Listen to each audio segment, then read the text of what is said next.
Olá, pessoal do Dominantes Online, aqui é a Luciana Nahar, professora de Biologia. Nós estamos no módulo Classificação dos Seres Vivos, estamos falando sobre o reino animal e nessa videoaula a gente vai falar especificamente sobre os quinidários. Vamos falar as características gerais do filo dos quinidários? Eles são animais aquáticos, predominantemente marinhos. São flutuantes, no caso da medusa, ou sésseis, e aí a gente vai chamá-los de pólipos, enquanto eles estiverem nessa forma. A simetria deles é radial, eles ainda não têm uma simetria bilateral, que é algo importante do ponto de vista evolutivo, mas radial, ou seja, ele pode ser repartido em diferentes formas, que ele vai ter diferentes formatos. São diblásticos, tá? Ou seja, só tem 2 folhetos embrionários ainda, ectoderma e endoderma, não apareceu o mesoderma. Já apresentam uma cavidade gastrovascular que não apresentavam nos poríferos, tá? Apresentam, a grande característica do grupo é apresentar células urticantes, células que queimam ao toque. E o nome selenterado, ele vem de origem grega. Na verdade, o filo quinidário, né, ele era antigamente chamado de selenterados. Então a gente pode nomear tanto de selenterados quanto de quinidários. E aí esse nome selenterado, que às vezes aparece nos livros ainda, né, eles são coilos de biologia, que significa oco, e enteron de intestino. Então é um intestino oco, isso significa selenterado. E o termo quinidário também deriva do grego, né? Ele vem de quinida, que é a urtiga, então é um nome mais comum da gente encontrar para quinidários, já que eles têm essa substância urticante que eu falei com vocês, né? E aí, como eu apresentei, eles têm 2 formas, ou eles podem ser natantes, né? No caso das medusas, e aí eles têm forma livre, ou eles são fixos no substrato, e aí a gente chama de pólipos, né? Normalmente eles são sésseis, quando eles estão sob essa forma. O corpo é basicamente um saco formado por 2 camadas de célula. Então, ele já vai apresentar uma epiderme no exterior e agora a gastroderme no seu interior, com uma massa gelatinosa entre elas que a gente vai chamar de mesogleia. Eles são os primeiros animais com uma boca e um intestino primitivo. Ainda não tem a formação de um ânus, mas já começa a apresentar, então, esse intestino primitivo. São os primeiros animais também, então tudo isso que eu estou colocando para vocês em primeiro, né, em que está aparecendo, que são os primórdios das estruturas, vai ser muito importante do ponto de vista evolutivo, tá? Para diferenciar eles das esponjas. Então, eles também são considerados os primeiros animais onde aparece o sistema nervoso, embora ainda seja um sistema nervoso muito difuso, e um arco reflexo. Então, eles conseguem sentir, né? Eles têm a sensibilidade. Como é que seria, então, a organização estrutural dos quinidários? Vamos lá, a gente tem a forma de pólipo, né? E tem a forma de medusa, que é a forma livre natante. Pólipo é fixo e medusa é livre.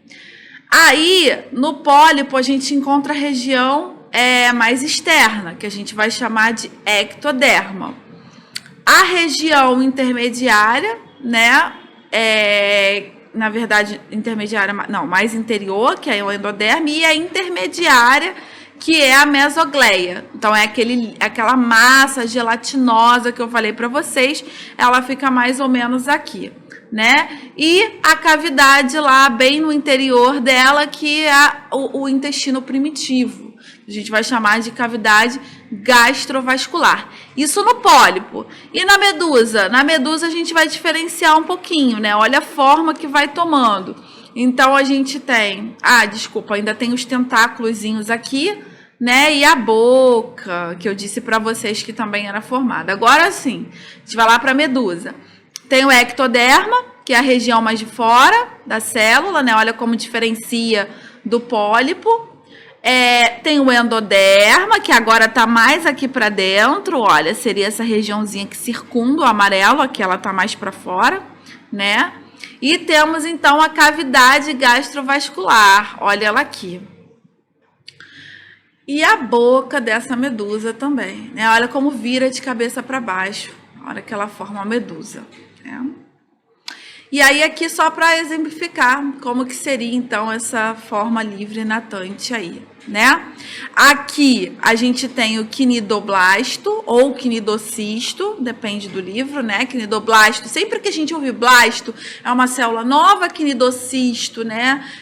Na verdade, o cistozinho que existe lá, aqui dentro, que forma um arpão que vai jogar a substância urticante, então a gente pode chamar tanto de quinidoblastos como de quinidocistos, tá? E aí lá dentro, então, olha, temos o nematocisto, que é a estrutura que vai queimar realmente, a estrutura urticante. Então aqui, ó, só mostrando na vida real como que é a medusa, livre e natante, né? E as queimaduras que elas podem causar na pele, graças ao lançamento dessa substância urticante.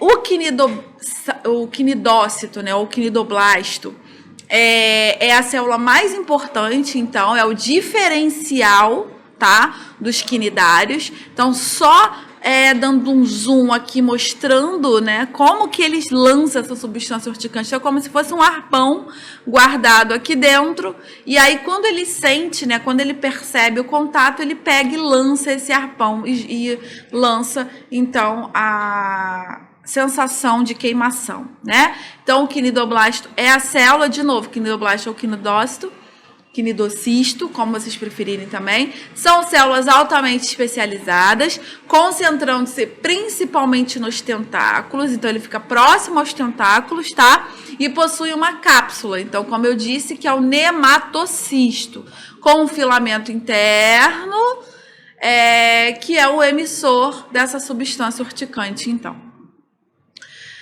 Então, como eu disse, o sistema nervoso, ele está presente e aí ele é formado por uma rede difusa no corpo que permite ao animal perceber o ambiente por todos os ângulos. Então, ter uma simetria radial, no caso dos quinidários, é uma característica interessante, porque ele vai conseguir perceber por todos os lados a chegada de um inimigo, a chegada de um possível predador, né? E aí, por contato, por sensação de proximidade, graças a esse sistema nervoso difuso que ele tem, ele consegue perceber e lançar algo para se proteger. No sistema sensorial dele, no caso dos pólipos, a gente tem células sensitivas já na epiderme, e no caso das medusas, células sensitivas na epiderme e estruturas sensoriais mais especializadas, já que ela está nadando, já que a chance dela encontrar mais predadores e mais situações de perigo é um pouco maior. O sistema digestório é incompleto, isso é muito importante do ponto de vista evolutivo, tá? A gente vai ter aula, a gente vai seguindo, né, no nosso módulo dentro de reino animal, dos seres menos evoluídos para os mais evoluídos. Então, a gente está no segundo menos evoluído, que são os quinidários, menos evoluído que eles só os poríferos, e a gente vai precisar seguir essa ordem cronológica para entender o que ele está ganhando e o que ele está perdendo. Então, no caso do quinidário, ele tem um sistema digestório ainda muito primitivo, então ele é incompleto, ele só apresenta a boca. A digestão pode ser extra e intracelular, e o sistema circulatório ausente. Então, tudo que passa pelo corpo dos quinidários é através de difusão. Já também o sistema respiratório ausente, com trocas gasosas também por difusão. E sistema excretor ausente, então. Então, ele ainda não tem nenhum sistema, apenas o nervoso, que está meio difuso, né? E o digestório, que ainda é completo. O resto ele ainda não tem, tudo é por difusão. E a reprodução nos quinidários? A forma de reprodução assexuada mais comum que ocorre nos quinidários é por brotamento. Esse tipo de reprodução é muito frequente quando ele está na forma de pólipo. Na superfície do seu corpo vão se formar pequenos brotos que se desenvolvem e se desprendem do animal, onde se formou originando novas hidras, né? A hidra é uma espécie de quinidário, na forma de pólipo. Então, olha lá, ó, vou formando brotos por mitoses, né? E aí, uma hora em que esse broto já estiver bem formado, ele se desprende desse corpo e aí ele gera um novo indivíduo. Em certas espécies coloniais de pólipos, os brotos eles podem permanecer presos ao animal original, formando grandes estruturas rochosas que a gente chama de recifes corais. Então, ele forma aquele tapete de recifes, né? Então, olha aí, ó, só mostrando para vocês. Agora, com relação à reprodução sexuada, né? Então, a gente falou sobre a assexuada, que é broto, e agora com relação à sexuada. Ela também ocorre em pólipos, mas agora em medusas, com a produção de gametas masculinos e femininos em órgãos especiais que a gente chama de gônadas. Então, olha lá, eu tenho tipo um testículo, né? Eu tenho um ovário, lanço lá gametas e aí esse gameta fecunda, olha lá. E dali onde tem fecundado, forma como se fosse um broto, né? Mas, na verdade, não foram por mitoses, foram por fecundações de gametas. Então, os espermatozoides eles vão ser lançados na água e eles vão se deslocar até uma hidra feminina da mesma espécie, fecundando os óvulos no interior do ovário. Após a fecundação, vai surgir o embrião, que se desprende e se desenvolve em uma jovem hidra, muito parecido com o brotamento, só que agora teve fecundação, tá? Nesse caso, o desenvolvimento do embrião vai ser direto, não passando por estágio de larva, nesse caso que eu apresentei a vocês.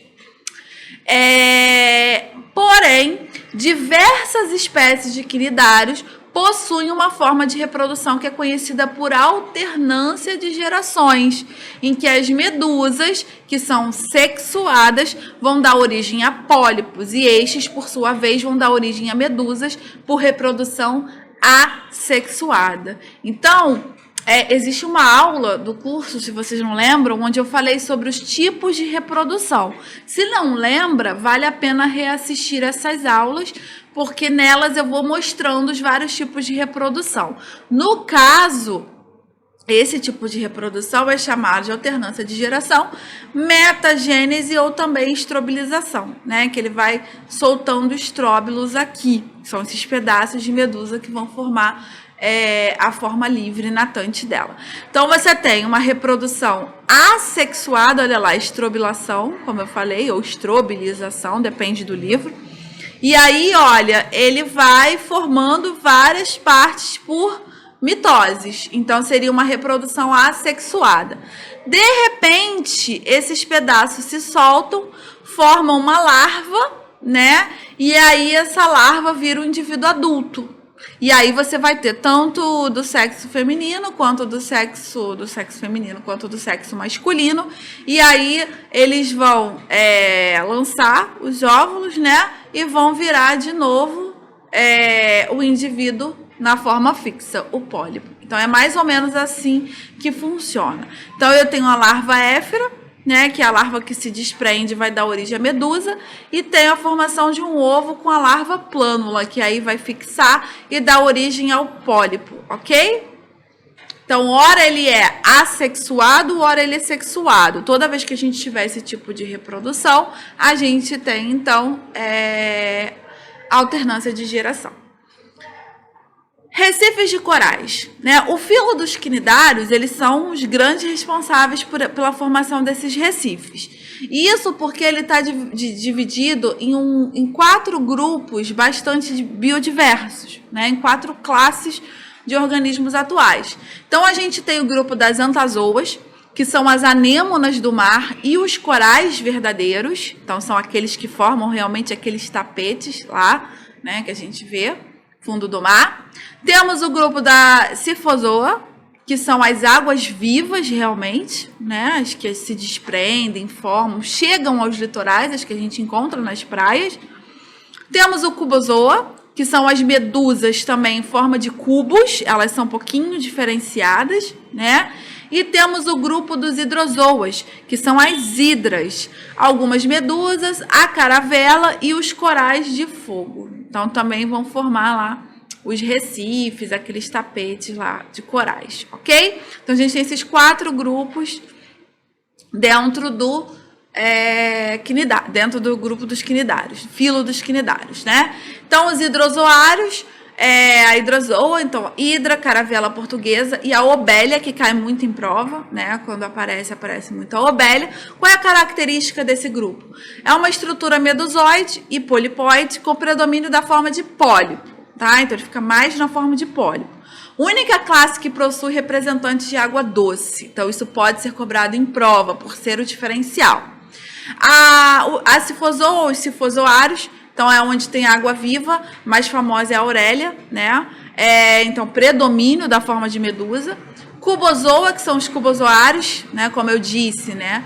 Forma de cúbico, então são medusas com umbrella de aspecto cúbico. A umbrella é como se fosse o guarda-chuva, então por isso que a gente chama de umbrella mesmo do inglês, né? Então ele tem um aspecto cúbico e forma de pólipo preente. Então olha aqui, a gente tem a vespa do mar, cubomedusas que a gente chama, né? Então a espécie mais famosa são as chironexes. E o antazoa, que são os antozoários, são o coral, a anêmona do mar, existe apenas na forma de pólipo, então também pode ser um diferencial a ser perguntado em prova. Qual é a importância, né, ecológica, de fato, dos quinidários? Formação desses recifes de corais, né, o principal. Então, eles proporcionam um ambiente ideal para o desenvolvimento de uma fauna e flora muito característicos.